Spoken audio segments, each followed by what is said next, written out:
नमस्कार, मी रामेश्वर बद्दर, मराठवाडा नेता यूट्यूब मध्ये आपलं मनपूर्वक हार्दिक स्वागत आहे. मला आणीबाणीच्या काळातलं एक पुस्तक आठवतंय, इधर भी गधे हैं उधर भी गधे हैं, माईक पे चीखे वो असली गधे हैं. त्यावेळा अनेक अतिरंजित रंजित कपिलो कल्पित कथा झाल्या.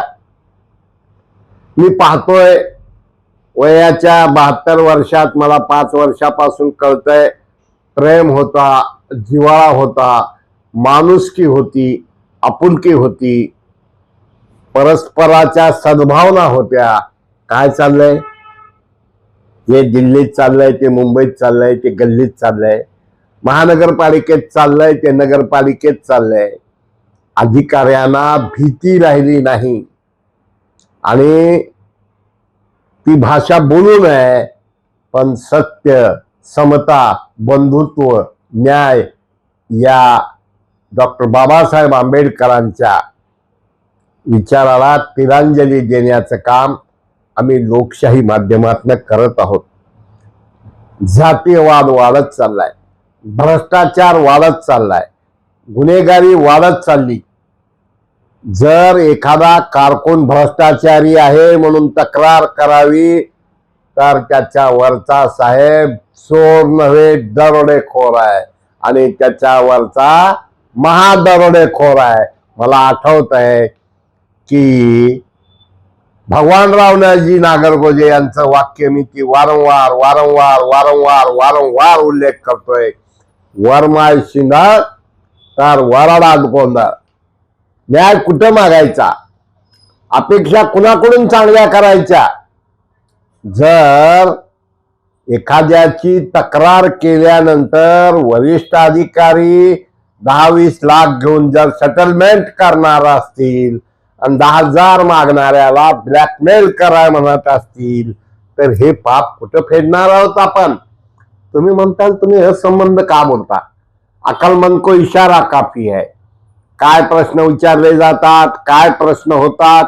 मी परवा बारामतीच्या काही लोकांच्या संपर्कात होतो, चर्चा केली, कोण काय म्हणलं काय नाही या गोष्टीचा विचार करत असताना नोकरशाही एवढी उन्मत्त झालेली आहे.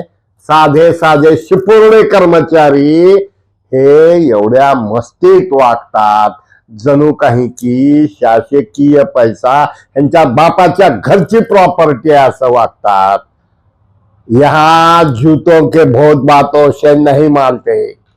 इथं हात जोडून पाया पडून तुम्ही जर एखाद्याला मदतीची अपेक्षा कराल तर ही औलादी तुमच्या नरड्यावर पाय ठेवतात. आणि अशा एका परिस्थितीमध्ये प्रत्येकाने चिंतन करायची वेळ आली. लातूर महानगरपालिकेत देवा भाऊने बाटली फेकून मारली, ते म्हणजे लक्ष वेधण्यासाठी केली. दानवे विरोधी पक्ष नेते यांनी भाजपच्या नेत्याला गचांडेला धरला. आणि काय काय काय चाललंय? कुण्या लेवलला आपण चाललो, कुण्या पातळीला चाललो? पातळी नावाचा विषयच राहिलाय. मला आठवत आहे की जलजीवनचं काम असेल, पाणी पुरवठ्याचं काम असेल, करोडो रुपयाचा भ्रष्टाचार करायचा, आवाच्या सवा वाढून टक्केवारी देऊन कामं घ्यायचे आणि अमोल नीती म्हणायचं. अशा एका परिस्थितीमध्ये मला सर्वांना विनंती करावीशी वाटते. इराण, इराक, अमेरिका बघतोय आपण. आपल्याला डोनाल्ड ट्रम्प दिसतोय अमेरिकेचा. गावागावात, गल्ली गल्लीत, छोट्या छोट्या संस्थेत बारके बारके डोनाल्ड ट्रम्प, बारके बारके कर्मचारी अधिकारी उन्मत्तपणे वागतायत, मस्तवालपणे वागतायत. आणि त्यांना चांगले अधिकारी, चांगले कर्मचारी म्हणून त्यांचा पुरस्कार होतोय. दिव्याखाली अंधार नव्हा, अंधारच टाकणारा जर दिवा असेल. मी जाणीवपूर्वक या सर्व गोष्टी बोलत असताना मी अमित देशमुख यांचं अभिनंदन करू का कधी कधी वाटतंय. कारण म्हणजे इथं उपमुख्यमंत्री असुरक्षित आहेत. मित्र हो, घटना घडल्या लोकनेते जननायक शरदचंद्रजी पवार काय म्हटले की हा अपघात आहे, घात पात नाही. 8-10 दिवसानंतर रोहित पवार काय म्हटले, मग मी म्हटलं असं का, एका दोघाला विचारलं, ते म्हटले पवार साहेब जाणीवपूर्वक बोलले, कारण केंद्रातले नेते येणार आहेत आणि लोक जर आक्रमक झाले तर काय होईल. मित्र हो, उर्दा माझी काळे गोरे काय निवडावे निवडणाऱ्यांनी. आज पोलीस डिपार्टमेंट हे रक्षक आहे म्हणत असताना भक्षकासारखं वागतात. साधे साधे शिपुर्डे पोलीस एक उमाप काय करणार. साधे साधे ड्युटी काय पोलीस 25-25 लाख रुपयाचे हप्ते जर घेणार असतील तर तांबे पितळ उघड पडल्याशिवाय राहत नाही. तुम्ही एक चांगले अधिकारी आहात. रोज तुम्ही सकारात्मक बातम्या पोलिसाची प्रतिमा उंचावायचा प्रयत्न करताय आणि पोलीस डिपार्टमेंटचं तर एवढं वंडरफुल आहे. गांजाची गाडी पकडली, गांजा असतोय 20,000चा, कारची किंमत असती 4 लाख 5 लाख, मग 4,20,000 मुद्देमाल जप्त. आणि पोलिसांनी ठरवल्यावर गुन्हेगार सापडतोय.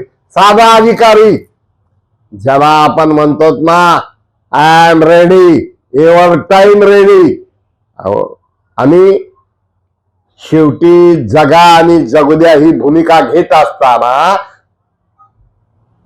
म्हणजे भिकाऱ्याला भीक दिल्यासारखं जर संपादक वागणार असतील, पोलीस वागणार असतील, जिल्हा प्रशासनातले अधिकारी वागणार असतील तर हे वागणं बरं नव्हतं. लक्षात ठेवा, मट्टी के पुतले तुझे कितना गुमान आहे. कधी कधी प्रचंड राग येतो. हेच कटी माणसं. आणि मला ती गझल आठवती, पाहिलेली ऐकलेली माणसे गेली कुठे. आणि कधी कधी वाटतं गोरे गेले आणि काळे आले. काय चालू आहे, किती भ्रष्टाचार टोकाला गेलेला आहे. आम्हाला लाडक्या बहिणीचा विरोध नाही, पण आमच्याच बहिणी या जर आमच्या शत्रू होणार असतील, आमचीच आई आमचीच ताई जर रक्षक बनण्याऐवजी भक्षक बनणार असेल, मला म्हणावंसं वाटतं, साहेब किती लुटणार आहात. साहेब म्हणजे संपादक साहेब, फौजदार साहेब, तहसीलदार साहेब, डिप्टी कलेक्टर साहेब, कलेक्टर साहेब, आमदार साहेब, खासदार साहेब, मंत्री साहेब. आणि मला कोणी साहेब म्हणलं ना भीती वाटते.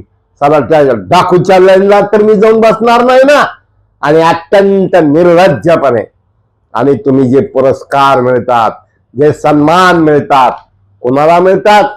स्वच्छतेचा पुरस्कार याच लातूरला मिळाला होता. काय अवस्था आहे लातूरची. आज लातूरमध्ये कुठल्याही दिशेने या रस्त्याच्या कडेला कचऱ्याचे ढिगच दिसतात. दिसत नाहीत प्रशासनाला, दिसत नाहीत. साहेब होय दरोडेखोर साहेब, थोडं डोकं ठिकाणावर ठेवून वागा. आम्हाला ठाऊक आहे कानून के हाथ नहीं, डाकू के हाथ बहुत लंबे होते हैं, चोरों के हाथ बहुत लंबे होते हैं. म्हणून साहेब हे वागणं बरं नव्हतं, एवढंच सांगावंसं वाटतं. मित्र हो, जाणीवपूर्वक वेगवेगळ्या विषयावर बोलण्याचा आमचा प्रयत्न राहणार आहे. आम्ही पाहतोय रस्त्याच्या कामात घोटाळा, जातीच्या नावावर नेमणुका दिल्या जातात, पैसे टाकल्यावर नेमणुका मिळतात. राजकारण कुण्या कडेला चाललेलं आहे, समाजकारण कुण्या कडेला चाललेलं आहे. धार्मिक क्षेत्रात बाजार बुजगावणे लोक येत आहेत. वृत्तपत्राची ही अवस्था, इलेक्ट्रॉनिक मीडियाची ही अवस्था तीच होते. आपण पाहिलं की अनेक नेते, अनेक अधिकारी जेलमध्ये जातात आणि काही दिवसाने काहीच होत नाही. म्हणून चिंतन करा. मराठवाडा नेता यूट्यूब शेअर करा, सबस्क्राईब करा, लाईक करा आणि अधिकात अधिक लोकांपर्यंत तुम्हाला सत्य विचार बाय पॉइंट टू पॉइंट. साला एवढा अरे नियोजन करणारे माणसं जर नियोजन अक्कल नसेल, नियोजन शून्य असतील, रंगीचा डाव खेळणार असतील, तर अशा अधिकाऱ्यांना, अशा पत्रकारांना, अशा लोकप्रतिनिधींना, अशा प्रशासकीय अधिकाऱ्याला चौकाचे फटके दिले पाहिजेत. म्हणून पुन्हा एकदा म्हणतो, साहेब हे वागणं बरं नव्हतं, तुमचं काही खरं नव्हतं आणि तुम्ही दाखवा, तुम्ही कमवाल, पण एक ना एक दिवस ह्या पापाची फळं तुम्हाला भोगावी लागतील. धन्यवाद. सबस्क्राईब करा, शेअर करा, लाईक करा. मराठवाडा नेता YouTube. नमस्कार.